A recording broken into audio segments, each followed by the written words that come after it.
You know, now that the shine has worn off Kirby Smart and the honeymoon is over, as far as his time in Athens goes, and it's becoming more and more socially acceptable in the wonderful wide world of Dog Nation to be critical or ask questions of King Kirby. Why don't we talk about Kirby's defense?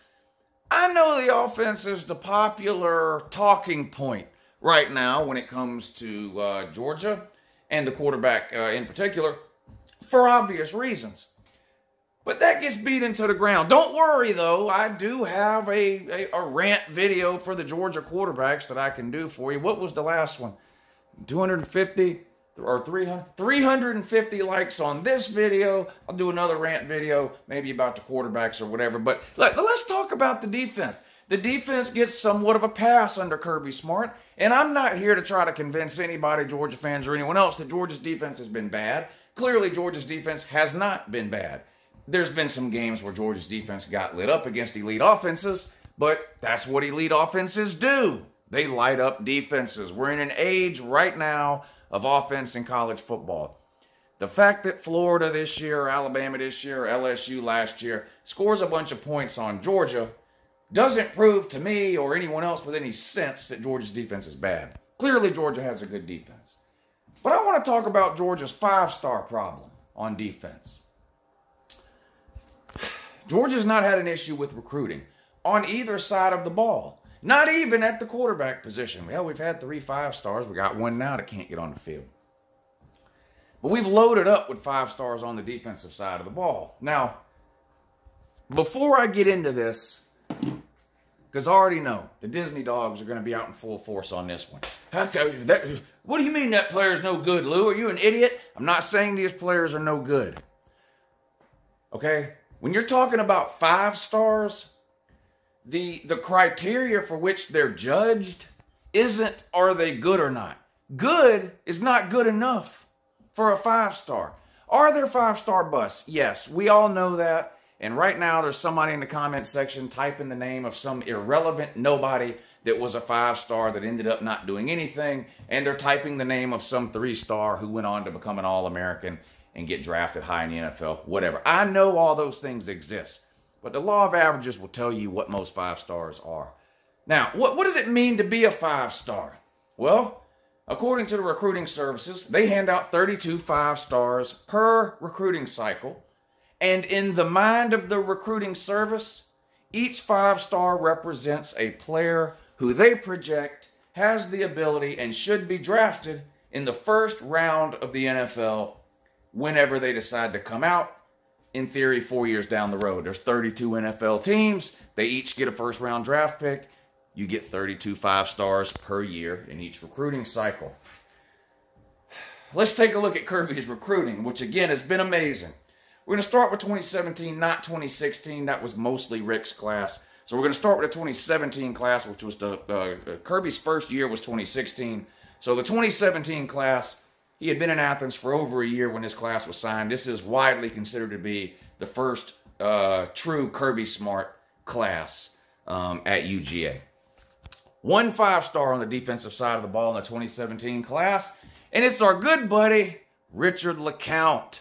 Now, again, I will reiterate, and this is going to be true for every person I name on this list here. Richard Lecount is not a bad player. He's not a bad safety, okay? But ask yourself this. Richard Lecount's a senior, 17, 18, 19, 20. He didn't redshirt, played all 4 years. Is he a first-round draft pick? No. No, he's not. And again, they're not 100% of 5-stars actually become first-round draft picks. But that's the projection. That's why you're a 5-star.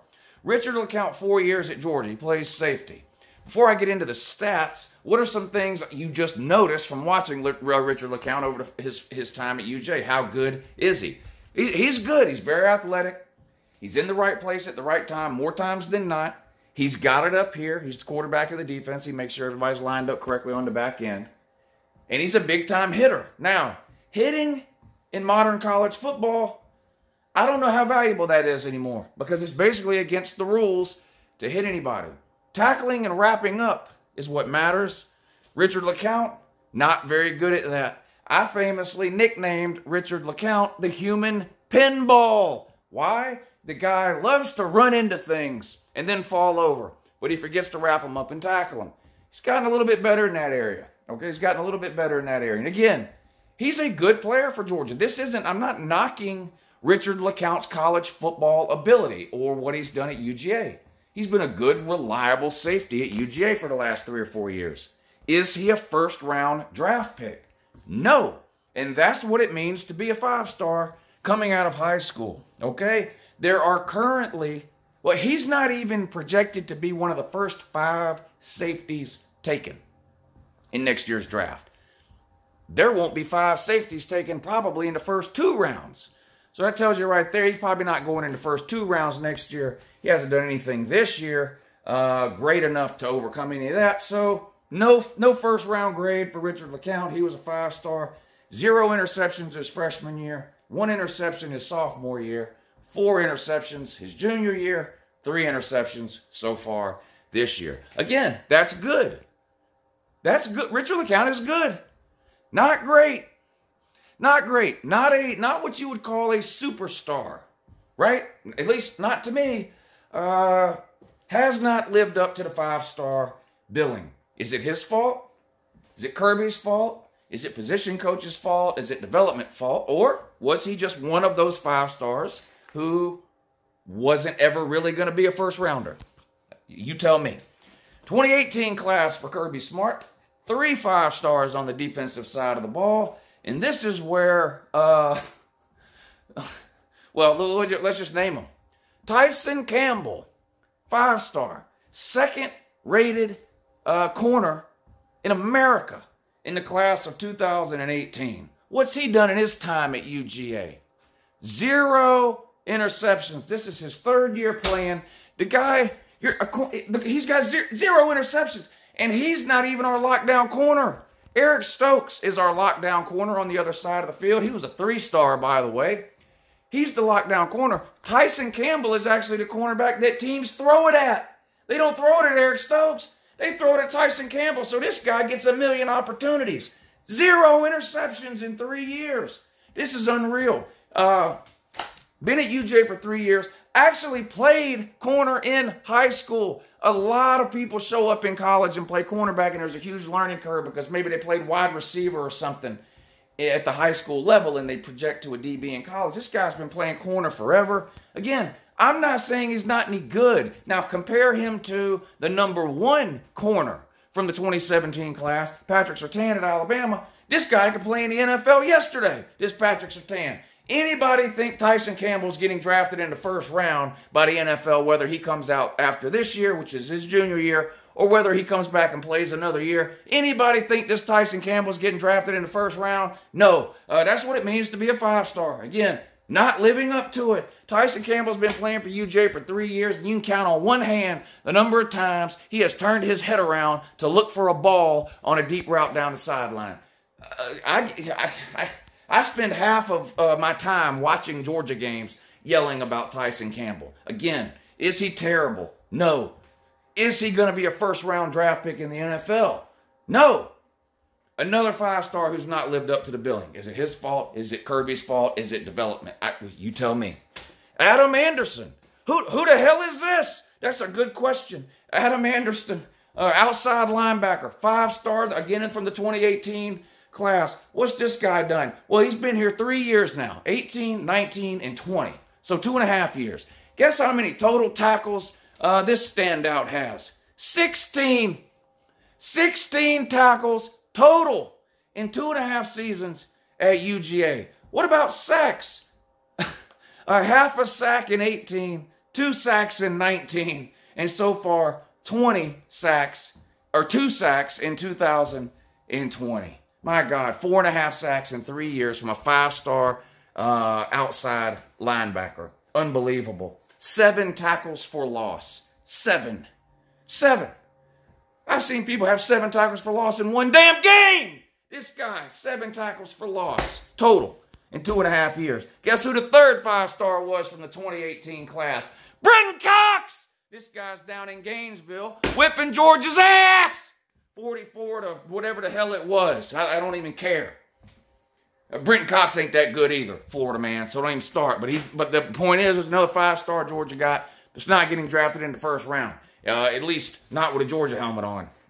He'll have to get a whole lot better even at Florida to be a first round. This guy's been a disappointment. But anyway, so I'm still looking for a first round draft pick here out of all these 5-stars that Kirby's recruited on defense. 2019 class. Now, this is a little too early to judge total body of work because right now, these 3 guys, 3 5-stars in the 2019 class, they're only in their second year. They're not even draft eligible yet. So, in theory, any of these 3 guys could explode at any time and move up the ranks and become sort of a first-round draft type of guy. You tell me if you think any of them are right now. Up first, my man, Nolan Smith. Nolan Smith is amazing. Amazing! I love Nolan Smith. Kirby, oh God.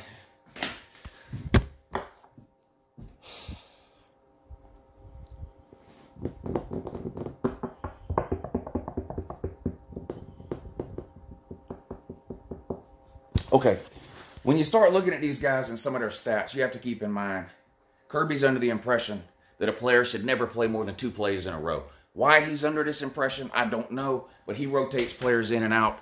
I mean, it'll make you dizzy watching Kirby Smart rotate players in and out. So some of the numbers you see for these guys, you have to keep that in mind. But again, 5 stars, supposed to be a first-round draft pick. How many sacks Nolan Smith got? Last year as a freshman, 2.5. So far this year, 1.5. What about tackles for loss? Total in a year and a half for our boy Nolan Smith. 4 tackles for loss. Where's the all these 5 stars, where's the superstar? I'm looking. Where's the superstar? Trayvon Walker, defensive tackle, defensive end, depending on the defense you run, whatever you want to call it. 2.5 sacks last year as a freshman. 1 sack so far this year. A grand total in a year and a half of 5. 5 tackles for loss. Where's the superstar? Here he is. I found him. Nicoby Dean. Here's the guy on the list that is living up to the hype. Nicoby Dean, 2019. Didn't play a whole lot last year. Been playing a ton this year. Georgia's played, what, 5 games? 6 games? Whatever, halfway through the season, basically. This dude's got 50 tackles already this year. Of all the guys I've named so far, Nicoby Dean has the best chance of anyone I've seen on this list of potentially getting drafted in the first round. And then you've got the 2025 stars, which don't matter at all. Keely Ringo and Jalen Carter. Keely Ringo's hurt. He's a DB. Jalen Carter's a defensive tackle. He's played a little bit. You can't judge anything either of those 2 guys have done. They're true freshmen. Here's my point. Here's why I'm doing this. What's the point here? People have spent a lot of time talking about Georgia's offense, quarterback in particular, and how if they don't start learning to throw the ball, a modern passing attack, it's going to hurt them in recruiting. They're not going to be able to keep getting these highly rated QBs. They're not going to be able to keep getting the George Pickens, the Don Blaylocks, these receivers, if they don't learn how to start throwing the ball for more than 80 yards per game. If they don't get a quarterback that knows what he's doing, it's going to start hurting them. And all of that stuff is true. And again, whatever I said earlier, 350 likes, whatever it was, and I'll do another rant video, probably be on the QBs next time. This is a defensive video, though. 1, 2, 3, 4, 5, 6, 7, 8, 9. 9 5-stars signed on defense since 2017 for our boy Kirby Smart. And there ain't a single one of them on that list who you would bet money on right now becoming a first-round draft pick in the NFL. Again, we have 2 freshmen this year that it's too early to judge. But based off of what I just told you about every other 5-star that we've signed on defense, where's the first-round pick? Now, again, I'm not saying that any of the players I talked about on this list are terrible. That's not the point of the video. This is going to start to catch up with Kirby in recruiting, too.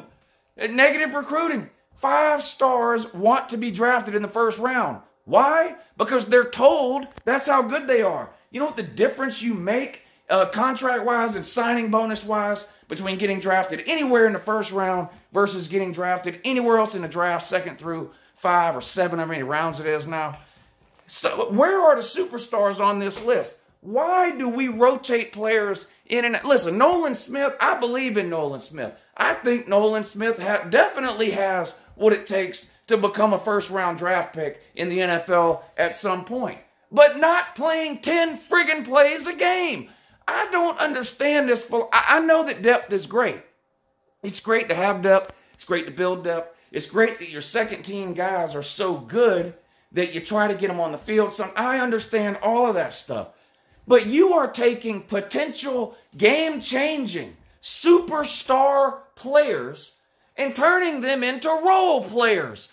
What you're doing here, every one of these players is the equivalent of a James Cook on offense. James Cook is a gimmick. The guy's great on third down. He's fast. He can catch out of the backfield, jet sweeps, swing routes, wheel routes, that kind of thing. He's not a three-down back. Okay, fine. We get that. Rotate him in and out. Rotate the running backs in and out, which you rotate the running backs way too much too, but this is a defensive video. Why does every single defensive player we have to be a spot player? Oh, what's the down and distance? 3rd and 7? Okay, put Azeez Ojulari on one side and let's put Nolan Smith on the other. Next play, they get the first down. It's 1st and 10. Oh, it's 1st and 10? Okay, take Azeez out. Put Adam Anderson in because it's 1st and 10. Take Jermaine Johnson out. Move him to the other side. But let football players play football. Sometimes a guy might have to play 4. I know this sounds crazy, but sometimes a guy might have to play 3, 4 plays in a row before he makes something happen. You're running these people in and out every damn play. Why? These are 5 stars. Let them play. My God, there's not a single, last year they called the no-name defense. That's basically a nice way of saying, look at this defense. It's full of 5 stars that are playing like 4 stars. Not that 4 stars are bad. 4 stars are great. There's a lot of teams in America who would love to have a defense filled with 4 stars. We're recruiting first-round NFL talent at every position. Defensive back, cornerback, outside linebacker, defensive end, outside linebacker, inside linebacker, defensive tackle, safety, defensive tackle. We've literally got 5 stars at every position on defense, and they play 2 or 3 plays, then come out. You send another 4 or 5 star in, they play 2 or 3 plays, and they come out, and you send the other guy back in. None of the, where's the superstar? That's what, where's the superstar? Where's Derek Stingley? Where's Chase Young? This is what I'm asking. Where are these people? DeAndre Baker, okay, Thorpe Award winner. Amazing. He was a 3-star. So we know the potential to develop some of these players is there. Why are none of these 5 stars jumping off the page at me? Leave these players in the damn game. Nolan Smith could easily have 10, 12, 14 sacks a season. But no, you playing this guy and every single guy on the defense based on down and distance. Now, I know that there probably are some outside rush players who aren't very good at playing the run. I understand that in general. I do. Not these guys. These are 5 stars, okay? They can tackle. They can rush the passer. They can contain. You're wasting all this 5-star talent. And this has nothing to do with Georgia's record. We could be 15-0. I'd be saying the same thing. You're not going to continue to get 9, 10, 11, 12 5-star, averaging 3 5-stars a year on the defensive side of the ball, and you can't put a single one of them. Again, yes, any 5-star can be a bust. None of these players are busts. That's not the issue here. None of these players are busts. They don't have the numbers to be a first-round pick. This is going to come back to bite us. If I'm Saban or Gus Malzahn or whoever the hell else, I'm telling every 5-star, yeah, Georgia gets a lot of 5-stars. Where's their titles and where's the first-round draft picks? And don't point out DeAndre Baker and there's someone off it, Isaiah Wilson, whatever. This is a defensive video. Who's getting drafted in the first round? This is what I want to know. See, here's the problem Kirby Smart's about to run into. There ain't nobody on planet Earth that takes up for Georgia's defense more than I do. For one, I think it's a great defense, and it is. And nothing I'm saying today, has anything to do with how Georgia's defense is necessarily playing on the field. Some of these players need to start getting drafted in the first round, though. That's what it means to be a 5-star. So here's where Kirby's getting himself in trouble, okay? There ain't hardly anybody else anymore who's afraid to criticize Kirby Smart. Like I said, the shine is gone. It starts with the quarterback position, trickles on down to the offense. People are sick and tired of the plate of poo-poo that Kirby Smart is sliding out onto the field every Saturday and calling it an offense. It's not. It's an embarrassment is what it is. People are tired of it. So now they're looking deeper and deeper and they're saying, you know, yeah, the offense has issues, but you know, what about this defense though? What about all these 5-stars that can't get drafted in the first round? And it got me out of breath and drooling and everything else. Don't need this. Got this. Oh, yeah, hey, let me get my Missouri helmet out and get ready for the big game this weekend. Nope. Cancel that. Goddamn, I mean, every Corona here, Corona there, Corona damn everywhere. Got all these. I might as well take all these helmets and honestly just throw them away because it looks like the whole damn season's getting canceled on account of Corona anyway.